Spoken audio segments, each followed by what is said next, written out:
We're going back in time, counting down the top 80 songs from the greatest pop music decade in the history of human civilization, the 1980s. You're listening to the 80 of the 80s podcast with your hosts, DJ CK1 and AK47. Do you remember those hazy amber days? We were but children, having the time of our lives. Okay, so this is going to be like a retro podcast about retro stuff because we're going to go back in time to like 2 years ago, right? 2 years ago is so retro. Well, it can be considered that, but this is going to be more of a laid back and relaxed show. Yes. Because we've been stressing out a little bit here, and we just need to chill. I know it's been 6 weeks since we did our last one, and I apologize to our listeners. They're used to getting something from us every month, but hey, here we are. We made a little time. We're going to do a little talking about our favorite subject, the best music from the 1980s. Yep. Agreed. Time to push the Gobotron's button.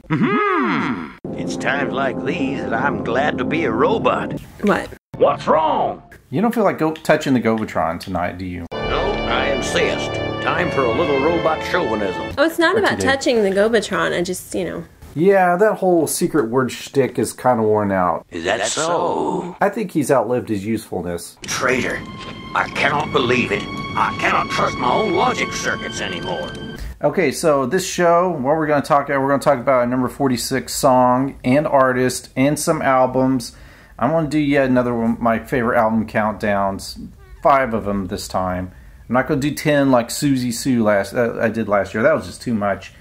We're also going to talk about some music that I've been listening to lately that I like, some 80s artists or 80s sounding stuff, and then we're going to talk about our concert too.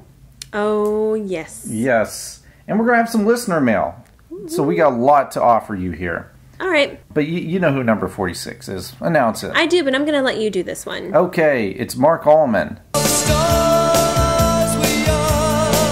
The Stars We Are. Not just the album, which is a great album from 1988. Probably my favorite album that he does. But it's also a great, dramatic song. Yeah, Marc Almond, maybe better known in the States, is the guy who sang that song, Tainted Love. That came out in the early 80s. I think it came out, when did it come out? 81? Who knows? Who cares?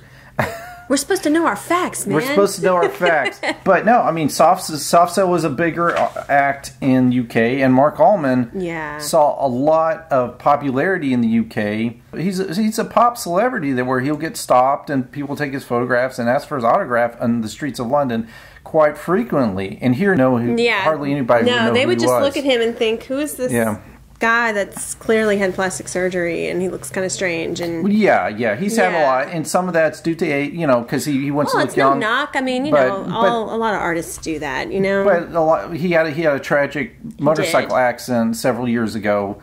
He was in a coma for weeks. Took some long recovery period, lots of health issues. So it's great to see that he came back. Yep.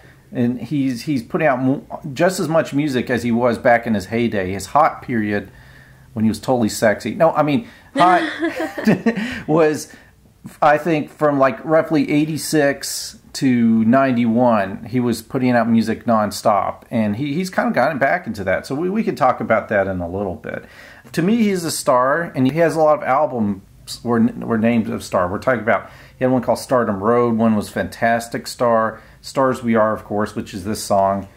So I don't know, he has a star thing going on. I just remember, I was reading a review somewhere about Soft Cell, that the vocalist had a solo project. This was like the early 90s. So I went to a music store and they had a cassette tape of The Stars We Are for 50 cents. And I just remember, Marc Almond, hey, that's a Soft Cell guy. So I was expecting some great synth pop here. I remember just popping into the car stereo and just this lush orchestration came in.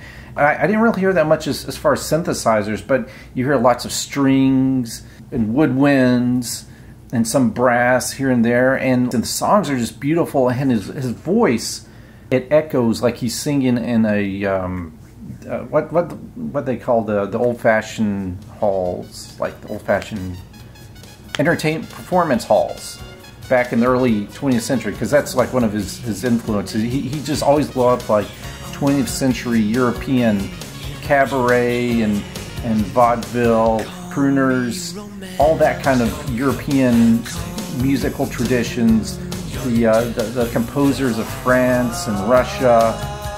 And so he comes from like a lot of that tradition, and you can hear, but he took that sound and made it more into a pop album that can actually do pretty well on the pop charts. And so The Stars We Are is an album, it's song after song after song. And I love like the melodrama. There are songs like Bittersweet and The Very Last Pearl, where it sounds like, you know, he's having a lot of fun, and there are little spoken word segments. I'll give you the most valuable thing in the world. I'll give you my very last pearl. He does a duet with Nico that's really dramatic, and it has like kind of a dark gothic, powerful gothic sound. Your kisses burn like fire. You can feel the fire and the passion. You know who Nico is? I know the name Nico, but I'm trying to think of who it is. Oh, she was like a model, and she did some songs with Velvet Underground, and she was always a horrible singer. I think she hurts the song, and her singing's awful.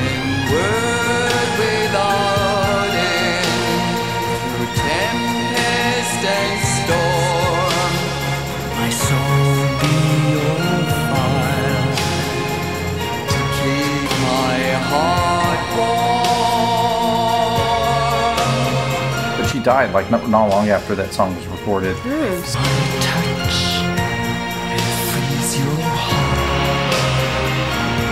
Kept Boy, a song that Marc wrote. He wanted it to sound like a little musical play. It has this part towards the end where he gets poisoned, and he gets all melodramatic about stuff. And as we celebrate your birthday, the one you thought would be my last. there's something bitter in the champagne. Something working very fast. How I'm feeling very dizzy. The ceilings are becoming roundabouts. I caught your eyes upon my riches. Not so oblivious this bitch is. You could just imagine watching this really cheesy musical. Stuff like that's lots of fun. But this song, Stars we are. I mean, was a bed and a bed held the mysteries of life. before was a bed, and the bed held the mysteries of life. He often has songs about this romanticized notion of sleeping in a really dirty, nasty flat. Why? Well, actually, his fans were called gutter hearts. He likes the idea of like the dark and the dingy and the poor and the waifs and the strays and the roustabouts and into the glitter and the grit and the grime and one of his hit songs in English with Soft Cell was called Bedsitter, and it's just about how it's so, you can imagine his apartment, this was true at the time, was so small it could only fit a bed and that's it, and he would have nothing to do but just sit on his bed and wait for the night to come, because when the night comes, then you can go out dancing and singing and drinking. And then, he has also a song off of his Mother Fist album, There Is a Bed, and it's a song just about how he quits the bed with lots of wonderful, amazing, and horrible things that happen in your life, like being sick and making babies and stuff. Ignorance is bliss. So it just talks about having dreams. Ignorance is bliss. I guess the meaning of the song, it's summed up with the phrase, Reckless immaturity. Reckless immaturity. And it's about not really growing up and getting a job and a family and all that stuff, but rather just being youthful and spontaneous. Philosophically, I might be more of a stoic, but Marc is definitely an Epicurean. He's definitely like a live from the hedonistic live for the moment kind of guy. And I can admire that and the art in that. Probably my second favorite song off the Stars We Are album is Only the Moment, which he repeats the phrase. There is never forever, only the moment. There's never forever, but only the moment. In other words, he's saying, enjoy the moment and don't think about the future and all the hardships that might come and that kind of thing, you know? That's advice I think you should take. No. For me, I don't think it's good advice because I think, you know, I believe in investment. You know, No, I mean, I get what you're saying. I see both sides, actually. And anyway. Front loading the pain, doing the hard stuff now so you can enjoy the fruits of your labor later, right? Yeah, but that kind of sucks because what if you die tomorrow? Then you've front-loaded pain until you die. Well, Mark's made it to be 60, so... He almost didn't. He almost died, yeah. Driving his motorcycle recklessly. Maybe it wasn't his fault. I don't know. Yeah, you shouldn't assume it was his fault. It might not have been. I mean, I don't know if he was wearing a helmet or not, but hey, sometimes stuff like that happens, and I don't really always agree with his philosophy, but I think it's a pleasant thing to think about, that you can enjoy things for the moment and not worry about investing for the future.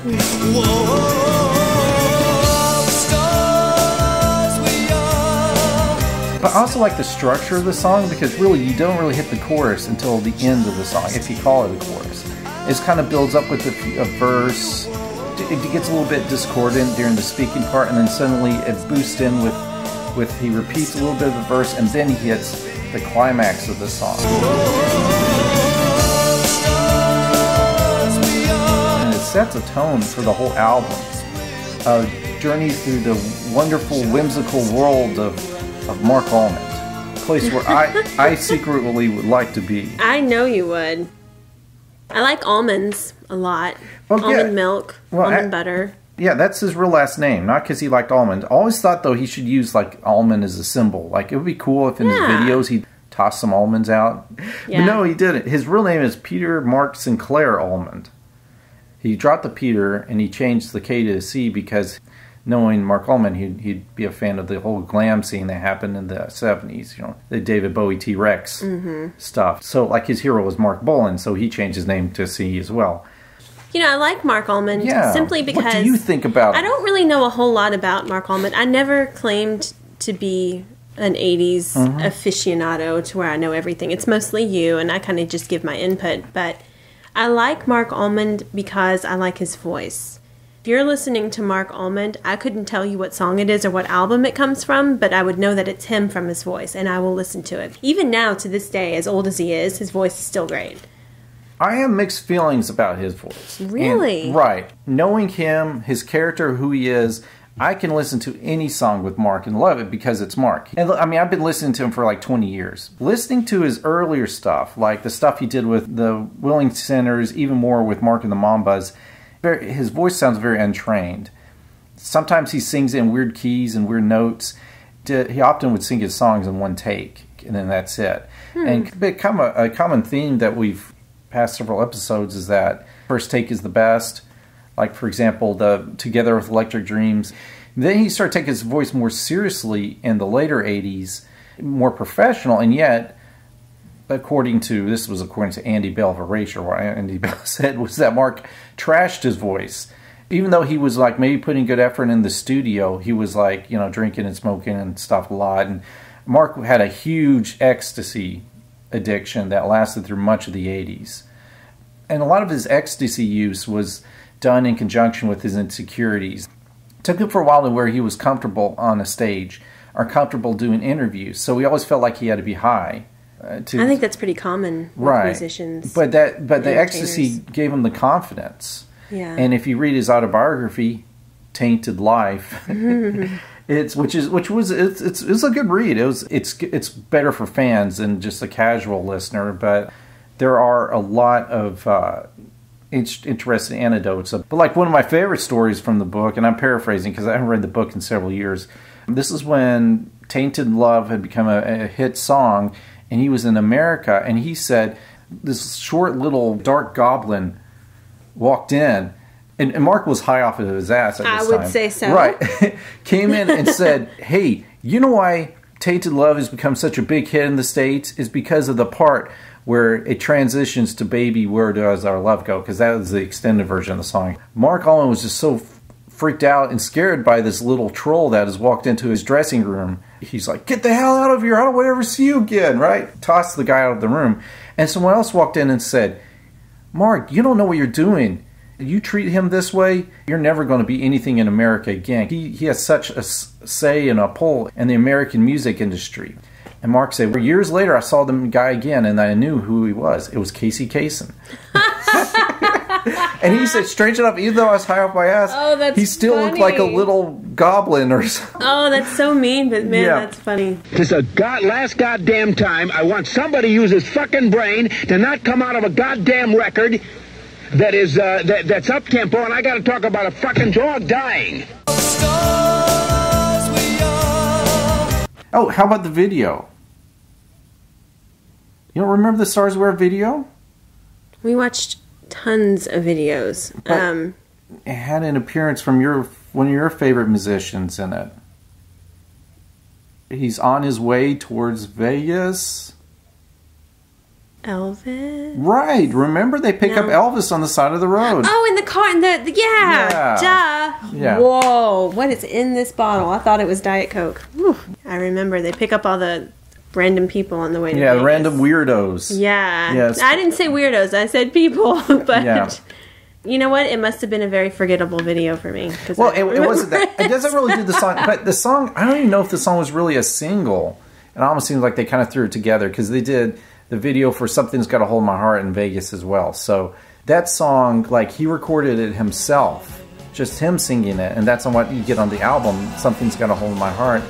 When they did the single version of it, they added Gene Pitney, who I respect Gene Pitney as a vocalist and stuff from the 60s, but I just like the version where it's just Mark Allman better.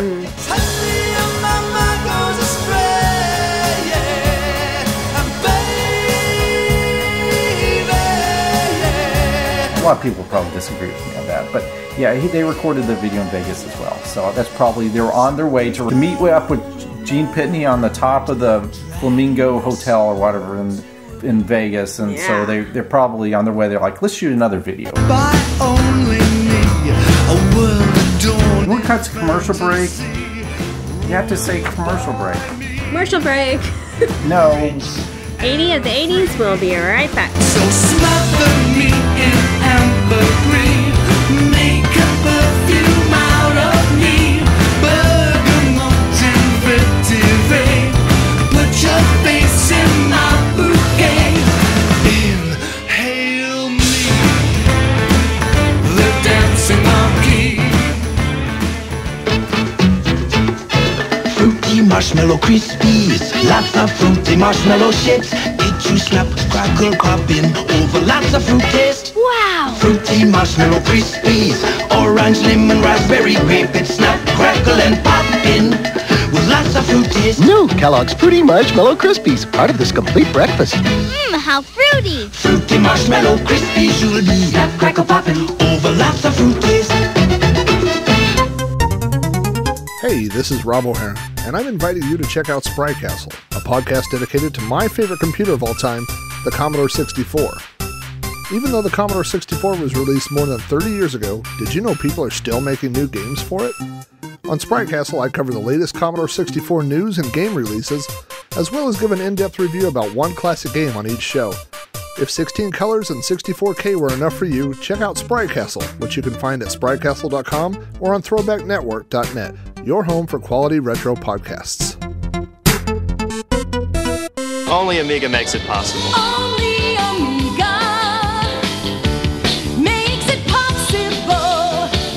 Only Amiga makes it happen. Only Amiga makes it possible. Only Amiga makes it happen. Amiga's got the guts to do things that you can't do on other hardware. And it does all the work for you. Wow. State-of-the-art technology at a price that everybody can afford. The Amiga is the best graphics machine available in the world today. Only Amiga. Only Amiga. Only Amiga. Only Amiga. Only Amiga. Only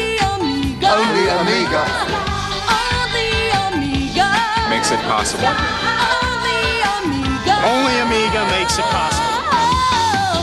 Only Amiga Outrageous. makes it possible. Fabulous.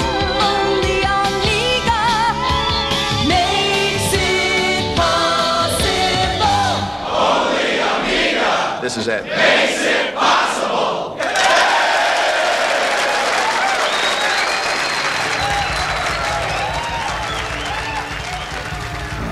One day the devil came above ground. One day the devil came above ground to study his interests. He saw everything, the devil. He heard everything. And having seen all, having heard all, he returned to his home below. And down below they organized a grand feast. At the end of this feast, the devil rose to deliver his speech. This is the gist of what he said. Here are some of my favorite Mark Almond albums. Okay. If you disagree, then you're wrong. No. Hey, if you disagree, you can let us know. You can email us at 80ofthe80s@gmail.com. Wait, is this the album right here? No, look, we need to honorable mentions first. Okay. Tell me about Marc and the Mambas. Yeah, Marc and the Mambas, that was a project that he and some of his musical acquaintances took in. This was like a side project with Soft Cell, and it was a way for him to do, you know, less synthy and dancey stuff, but more embellish himself in his fetishes. It's kind of like early 80s Susie material. It's interesting, it's kind of dark, eclectic, eccentric, but I think it's worth a listen, especially the double album, Torment and... Toreros? What is a torero? I don't know. A torero it's a bull, right? Okay, I think. I think so, but I don't know. I actually look it up. Here, look it up in your phone. Toreros? Okay. I need to know. We need to be accurate with what... Well, I never claimed to be an expert. While you're looking up what a torero is, this album came in 1983. My favorite off of this double album is Torment.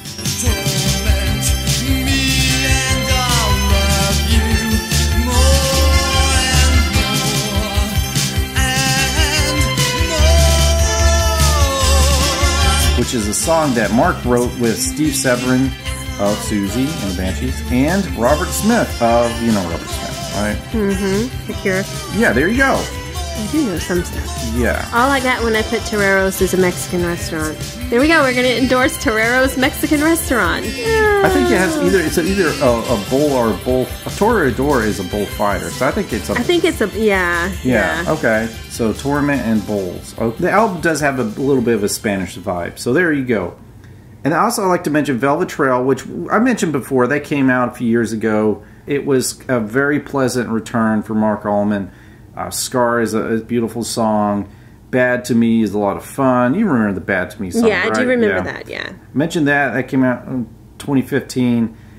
A year after that, this was just last year, he did a collaboration with Star Cluster. The name of the album is Silver City Ride. Oh, okay. Yeah, that's the one where he did the cover of that. Is it Valerie Dorr? We need to pronounce his names correctly. Right. I don't know. Like I said, I'm not a professional. Valerie. Okay, I'm not either. I like her. Yeah. She's kind of strange, but I like that. So when she's singing, she flails her arms up in the air, and she really goes to town with it. I like it. That's an Italian disco classic. Yeah, it's probably like Dore or something. I don't know. Valerie Dorr. That's what I say. We're American, man. What do you expect? Low anyway, the song "Get Closer."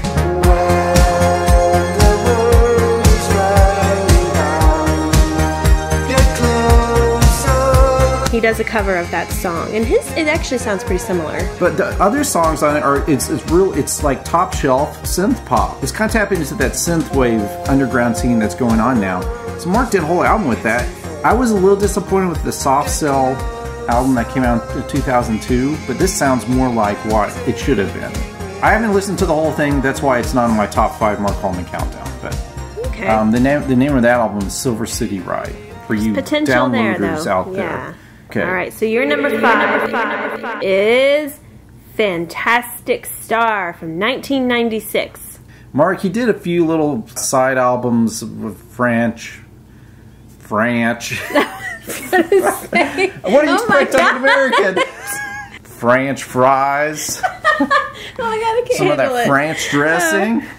You were talking about how there had been a 5-year gap before there were really a hit-worthy album that came out. See, I listened. So a lot of the songs were produced by Martin Ware, formerly of the Human League and Heaven 17. He produced one of my favorite albums ever. That's Erasure's I Say, I Say, I Say. So you thought this would be a brilliant album, but it's a bit of a mix. Some of the dance numbers are a bit tedious. Some of them sound old-fashioned, even though it was 96. But I really like Charles Star is a nice dramatic ballad. Out There, probably is my favorite. Going out in the city and dancing on the table, and Love by Mirrors, whatever that means. Yeah. And, just having a good night on the town. Let's go naked, let's all fly. We could dream or we could die. We could dream or we could die tonight. And he sounds like he's having so much fun and he's being devious. Yeah, that's a good listen. All right, next is...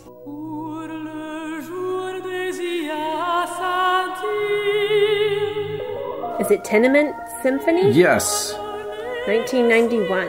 It was broken up in two. I think he was only able to do a half of an album with Trevor Horn, Trevor Horn of the Buggles has produced ABC, Frankie Goes to Hollywood, very renowned producer. So that was like the Tenement Symphony, where they kind of fit together some songs with some orchestral parts. And then the first half he teamed up with Dave Ball of Soft Cell. So the first half was kind of almost like it was Soft Cell reunion. Second half I like better though, because it has more of the lush orchestration. The Days of Pearly Spencer is probably my favorite cover song that he does. I think he does a better song than the original Days of Pearly Spencer, which was back in the 60s. But my favorite though is My Hand Over My Heart. I just love the intro because it's nice and quiet, and in his melodramatic way he goes, "Heaven is here." It's a beautiful song. A lot of times it's hard to tell which songs that he does are covers and which ones aren't. He wrote this song. It's just a lot of the songs are such classic tunes. It's almost, you think like maybe this is a cover from an earlier day, but nope, it's not.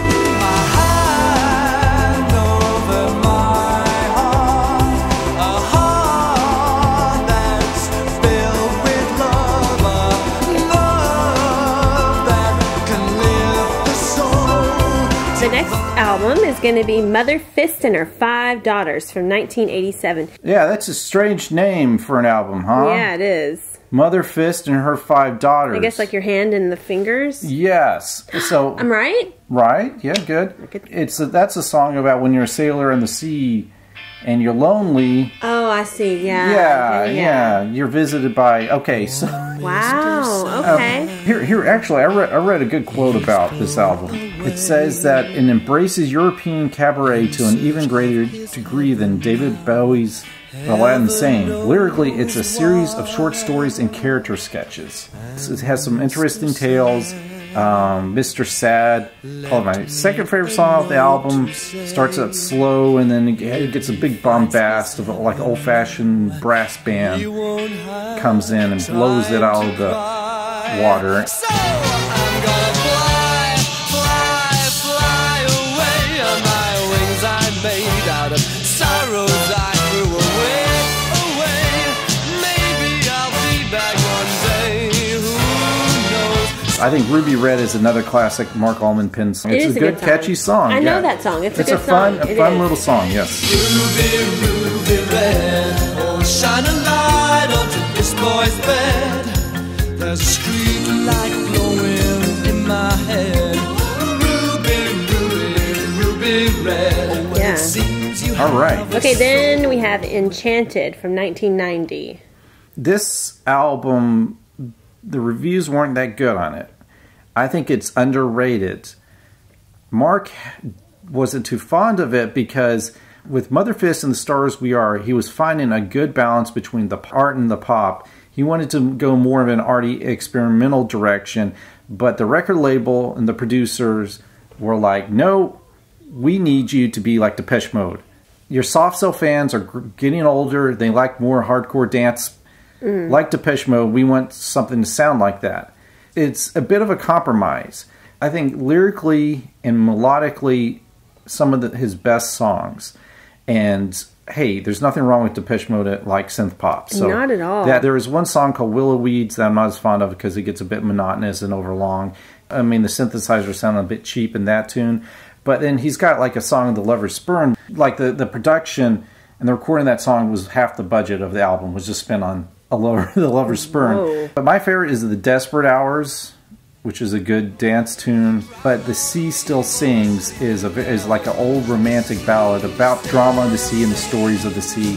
And interestingly, listening to some of the lyrics, he kind of throws in some references, and I think this is what it's to, is that the Exxon Valdez disaster that happened. Because he talks about the feather and the bone and the oil and the ocean taking back its stolen treasure on a stormy night in Alaska. Mermaids were singing a warning.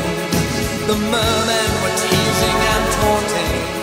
The sirens a song that was haunting, tearing each ship from its mooring. I love that song. And again, it doesn't necessarily sound like it came out in 1990, but it can be from any era, I think. Yeah. Okay, your number one obviously is The Stars We Are from 1988. I've talked a lot about this album already. Love all the songs on it. Even The Sensualist. One of my jobs in high school, I was working at a convenience store. This is when I first got this cassette tape, and I loved it, and so I was listening to it in the convenience store. The first time I ever heard the song The Sensualist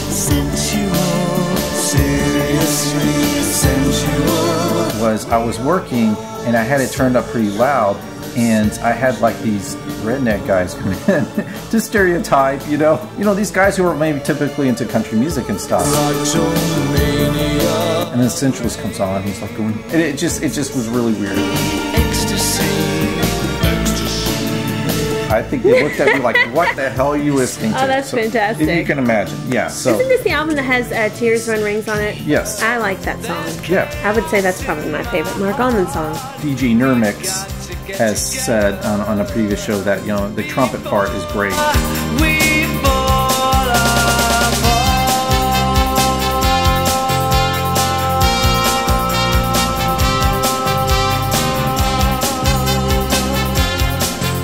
He caps it off in that moment. So that was actually his biggest hit in the U.S. I don't even know if it hit the top 40, but at least it was his best known song in the U.S. And that's why I was able to find the cassette tape. Of course, title track is my favorite, but also like Only the Moment is I've talked about that song already, but it's another one of his beautiful ballads. That these are that I mentioned are all classic tunes, and although he's done a lot of good cover songs, I think his best songs are the ones that he writes himself, and that's why I think he's underrated, not only as a vocalist and as an artist, but also as a songwriter too. So okay, and a poet. His lyrics was really interesting, intriguing lyrics. Before we ever seize the day,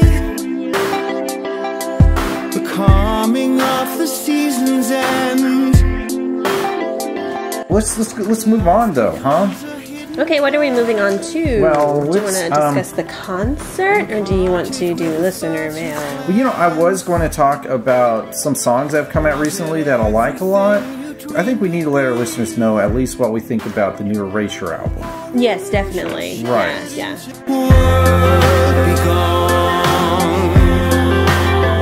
Or are you filled with love in the way that you promised us? I listened through it one time, and I'm very disappointed. The name of the album is World Begun. It came out in April. Most of it's just really boring, slow tunes. Andy, yeah, I'm glad you have emotions and stuff and about love, but I just can't. It's just not connecting with me. Vince sounds like he's dialing it in. Oh well, So it's just time to throw in the towel. Erasure, it seemed like they could do no wrong, and then about Nightbird, things started to decline. I had some hope, because they did a few albums ago was their Christmas album. It was beautiful. But that was because a lot of it was covers, Christmas cover songs. Yeah. So they did a good job with that, but now World Begun, I guess it's fitting, because the image I love the cover. It's got like a boat, a maiden on the mast, and they're going underwater. And I guess that kind of sums up the way what's happened with Erasure. Wow, that's sad. So yeah.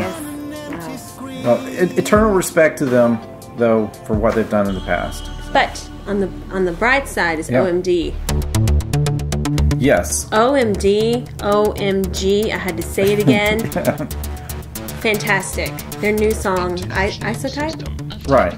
Fantastic. Yeah, and I didn't even know what an isotype was.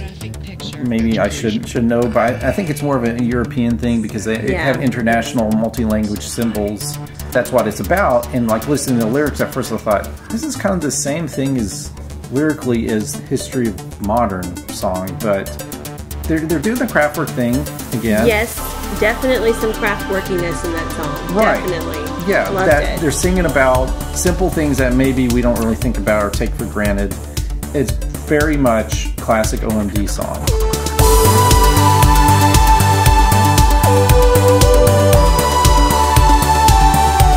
And so a lot of people listen to this and say this sounds a lot like Metroland off their previous album. It sounds a lot like maybe earlier OMD, but hey, what's wrong with that? Nothing. That's Nothing at all. It's a great That's a song. good thing. So it's a great single. I'm looking forward to their album, The Punishment of Luxury, which September is coming out. So Looking forward to that. definitely. All right. Ever seen photographs, magazines, vivid color, black and white, all reduced to isotype. Mike and the Mechanics. I can't remember the name of their album. Something about, that was horrific. some was it? I'm Something sorry. Learning to I'm Fly. going to give my opinion first. Wait, look it up. I need to know what the new Mike and the Mechanics album is. Okay, but man, it was bad. And if you say yeah, you give me one more chance, you see the best is yet to come. It was like he was trying to sound like the music that's out today. Yeah. And, you know, you just don't want to do that because it's bad. Well, it's weird because Mike Rutherford, I think, has always been the weakest songwriter in Genesis. But you still have to give him credit because Genesis was so awesome. And he did, Land of Confusion, for example, it was a great tune that he wrote. But too often his songs are kind of light. Fly. Let Me Is that Fly, it? that's it, yeah. It sounds like Christian Yes. pop. Yes. Like, and that's it not sounds my like thing. he's singing Yeah. about Jesus almost. Like, not Mike, but the singers who sing for him are singing, some kind of inspirational tunes there. I guess they're supposed to fill you with this warm feeling, but for me, it's just too much cheese It's for just, me. I don't think And- it even sounded very good. Yeah. I mean, it was one, I heard it and I just turned it off. Right. I mean, it was bad. All I Need is a Miracle, Yeah, they definitely, he needs a miracle. There were a few good Mike the Mechanics tunes back in the day. Yeah, oh, yeah. But Genesis fans, stick with Philco or Tony Banks from back in the 80s, and there you go. When are we going to talk about Tears for Freaking Fears? And Hall Notes. Don't forget about Hall Notes. Well, we'll get to that. Yeah. Actually, Tears for Fears are working on an album finally. Yes. They put it off for a while because they said they couldn't get the chemistry together. It wasn't happening in the studio, but I guess it's happening now. It's happening, and Yeah. we saw it, and it was amazing. I can't say that it was a fantastic concert all around. The ticket said doors open at 7. So obviously you think, I need to be there by 7. So we got there a little early even. Yeah. And apparently somebody had already played, and I don't even know who it was. But anyway, we get there, Tears for Fears, they play amazing. Hall & Oates, my opinion personally, they were bad. You have to give Daryl Hall credit. He's 70. So for a 70-year-old, I mean, he looked amazing. They looked amazing. His voice for a 70-year-old, okay. But I was disappointed with Hall & Oates because I understand that music kind of evolves. Musicians kind of want to change their music a little bit. I get that. But when you're playing some of your biggest hits and it takes people who are genuine fans of the songs about 30 seconds before they even recognize the song that you're playing, that's bad. You've changed it too much. Not only that, they took it to a very bluesy kind of soulful level, which is okay, but it just did not sound like Hall & Oates to me at all. Their encore was good. They came back in their encore and they played songs the way I think that they were written and the way they sounded to me. I recognized the songs. More they like were good. it. More like it. You know, my biggest complaint with Hall & Oates is not even the songs as much as it is the lights. They shine the lights in your eyes almost the whole show. They do that thing where they shine the spotlight over the crowd, and it blinded you. And they would leave it on you to where you couldn't even look at the stage because the lights were so bright. So it was like this blind fest of bluesy music sung by people who sort of sound like Hall & Oates. It was bad. What did you think of Hall & Oates? They know what they're doing because Daryl Hall said, because we were in Nashville, say, hey, it's great to have an audience that understands music because we're here to do slow jams. And our saxophonist is going to go on a 3-minute saxophone solo. Again, if you're into that kind of music, hey, that's okay. But it's hard to have it both ways because most people are there because they want the crispy pop songs. They want to hear Hall & Oates. They did all of their top hits. The Rock and Soul compilation album, which came out, I think, 84 or something. They did everything off of that. Then they throw in these long jam sessions, and so it's kind of like they want to have it both ways. And that's so, what I was thinking. But no, even some of the most popular songs, like Out of Touch. Out of Touch. Out of Touch is one of my favorite Hall & Oates songs.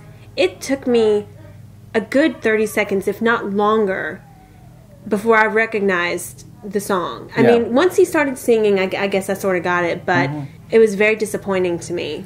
Yeah, and also his singing, he sang around the notes. He did. Because I think he couldn't hit them. I think his voice is withered enough to where I think it has, and then he that's knows okay. I have to do this bebop stuff. But he still got out there and he performed, and I do respect that. And the other thing is, like, this is going to sound so bad. At the end of every song, he'd do this kind of rich girl ooh, kind of thing at the end of every song, or like Out of Touch. Yeah. How Michael Jackson would be like, hee hey, yeah, right. It was like he's channeling Michael Jackson. Jam on. He was like, he was doing stuff like that. The song would be over, no music playing, and he'd be like, rich girl. It was weird. It was all around just kind of strange. But anyway, I stayed for the whole thing because I'm cheap and I paid for a ticket and I wanted to get my money's worth. But Tears for Fears. I don't know that I could say enough positive about Tears for Fears. It brought you to tears? I mean, really, Hall & Oates was bad, but Tears for Fears, they were so good that they kind of made up for Hall & Oates being bad. I mean, it really, Tears for Fears, they should have played last. I mean, they should have closed it because they were phenomenal. I mean, it was just, Pale Shelter came on, I thought I was going to lose my mind. The bass solo, like towards the end of Pale Shelter with Kurt Smith on bass. Oh my gosh! Like, hey, Kurt, you're pretty good there. Now, Kurt, his voice was a little withered as well. He older. I mean, you know. But Roland Orzabal, holy crap! Yeah.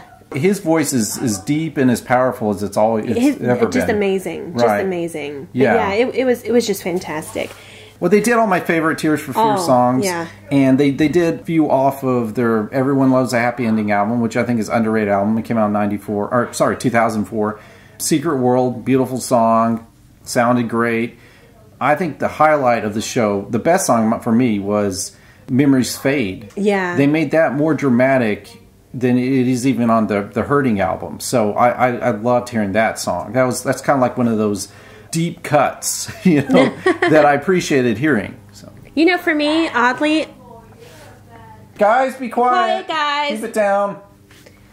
Oddly, for me, Pale Shelter. I mean, that's my favorite Tears for Fears song. But for me, the concert, the highlight for me was shockingly when they did the remake of Creep, Radiohead's Creep. Right. I never thought that I would enjoy it that much. It was better than Radiohead. It was better than Radiohead. Yeah. I mean, I love Radiohead and I love the song Creep.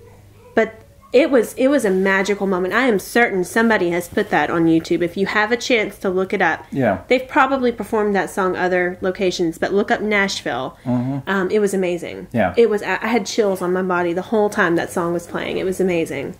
Okay, so woohoo! Hey, yeah, and both these artists, we might, spoiler alert, might show up in future shows. So in other words, they're coming up in future shows. Okay, so because I would be really pissed if Tears for Fears were not in like the top 10. I would be pissed. Well, we'll have to wait and see. I'm telling you, Tears for Fears is one of my favorites. Tears for Fears, Simple Minds, they have to be coming up somewhere. They have to. To be revealed. got listener mail, and then we can sign off, all right? All right. Okay. Listener mail. Listener mail. Listener mail. Listener mail. Faint heart, when letter arrives, when letter arrives, when letter arrives. Listener mail. Listener mail. Ouch. Having some indigestion there? No, I pulled a muscle on my side. Oh, that's even just better. from laying on the couch funny. Okay. Guys, if you want to help us, easiest ways to do it is just go into iTunes and leave a review. And one thing I always say is leave an honest review. And we got a couple honest reviews. Which is what we like. And yeah.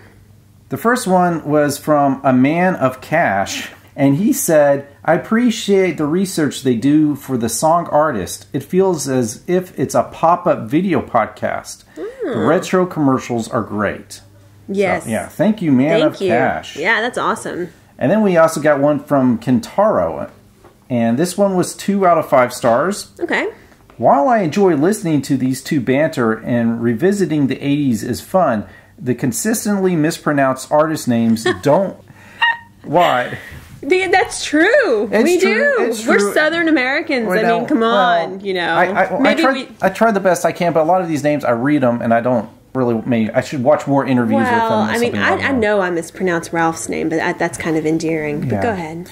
Don't do any real research, which actually. Well, really I think true. I don't think. Well, he refers to some of our earlier shows. We did wing him a bit more in our early shows. We didn't take him as seriously. Well, I mean, you know, it's just kind of something we started doing as a married couple for fun. He mentions, for example, that Lenny Lovitch doing "Be Stiff." That's a Devo cover song. I didn't mention that it's a Devo cover song, but actually there are about 10 different versions of "Be Stiff" that came out like late 70s, early 80s, and so I didn't know who did the original. So. But I you guess knew it was that Devo. Key Basil and Rachel Sweet and several other artists also did Be Stiff covers because they're all on the Stiff Records label. Lenny Lovitch did my favorite version, so I think it's a wonderful vocal performance. But okay, he also says that we seemingly trade hearsay for actual fact, reveling in smut stories instead of achievements. See George Michael. I think what he's referring to is in our Whim episode, Everything She Wants, we kind of conjecture that George Michael maybe had fathered a love child. Oh, come on. We were just being silly. We were joking. We were joking around. Well, maybe I think it's just, you know, we do have a lot of banter between the two of us, and maybe some people just don't understand our sarcasm and stuff. Yeah. But no, I mean it. Negative reviews, that's feedback too. Bring it. You know, I want to hear what people think. Well, he closes off saying, I'll keep listening, as overall I'm enjoying the show, but I can't give more than 2 stars. Oh, okay. That's okay. That's okay. It's an honest review. Thanks for the feedback there. Yeah. Okay. Yeah, I also got someone, and I should have wrote these person's name down. I appreciate the emails. Somebody wondered where our Facebook page was. I think it's just facebook.com/80 of the 80s. Yeah. But you can also, if you go to our website, 80ofthe80s.com, 80, how was it? 80OFTHE80s.com. You'll see there's up at the top, there's a link to our Facebook page and all of our other stuff, and your email and things like that. Well, sometimes I'll leave a message saying, for example, sorry guys, I'm going to be a little late this month with posting the show, but you can get all of our old shows for you iHeart Radio listeners. Not all of our shows on iHeart Radio, but you can get all of our episodes on either iTunes or on our 80ofthe80s.com. Anyway, someone else sent us a nice Facebook message saying that he really liked the show. Great show. We appreciate it. I should have written down his name. Sorry. I don't have the name. Thank you. Whoever, I can't remember your name, but thanks. I think his name was Mike or something. Well, thanks for all the feedback. Positive, negative, doesn't make a difference. We really appreciate it. But let's not forget that I had a question for our listeners. Oh, yeah. I had a question. I was asking, was there anything good about that decade, the last decade, the 2000s, the noughties or whatever? I'm really curious what people said. Do you want me to? Well, okay, actually, I'm going to paraphrase this because I only got one response back. And I think because for the most part... That's one response because I think for the most part, there was nothing good about that decade. Now, I've heard that video games were pretty good. This was from Adam. And you know what? I'm already seeing ahead there, and I agree with that. They're Arcade Fire. I like Arcade Fire. Yeah, well, he talks about the music. He says, After half of all the music artists of the 90s were attempting to, quote, strip down their roots and produce simple guitar rock, letting songs stand alone much as possible, Radiohead came along in 1997 and shook things up with OK Computer. They reminded musicians that the recording studio is an instrument of art, and that it can be good to produce complex music. By the early 2000s, Radiohead released Kid A. This was to be a bellwether as to what was to come. Musicians felt a new freedom to experiment with all different types of musical instruments and styles. Only their creativity was the limit.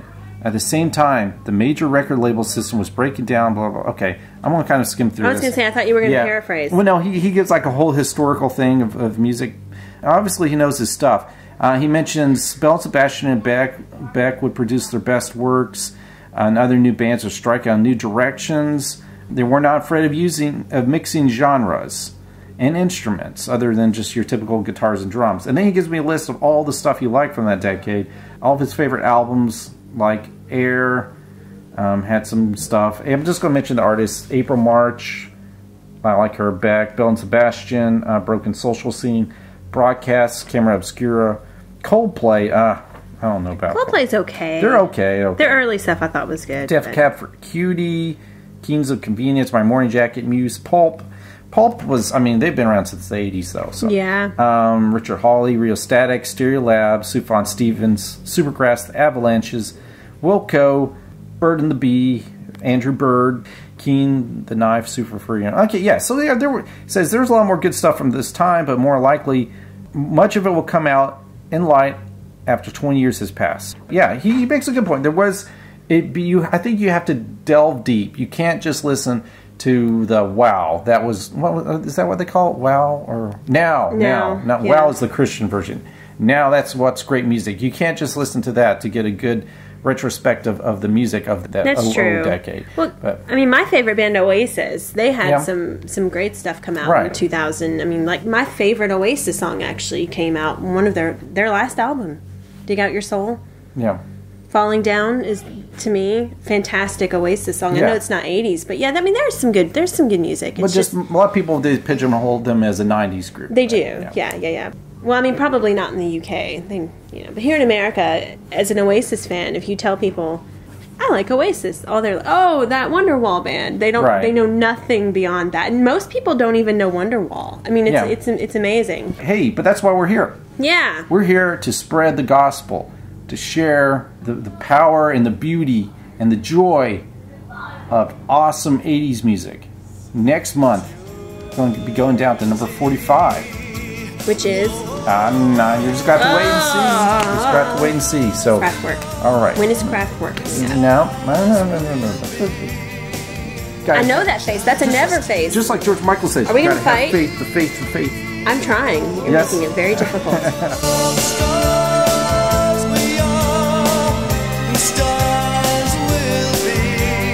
We hope you enjoyed the 80 of the 80s podcast, a proud member of the Throwback Network. To support our show, please leave a review at iTunes. You can also download more episodes at TuneIn, Stitcher, or on our website, 80ofthe80s.com. And we also want to be your Facebook friend.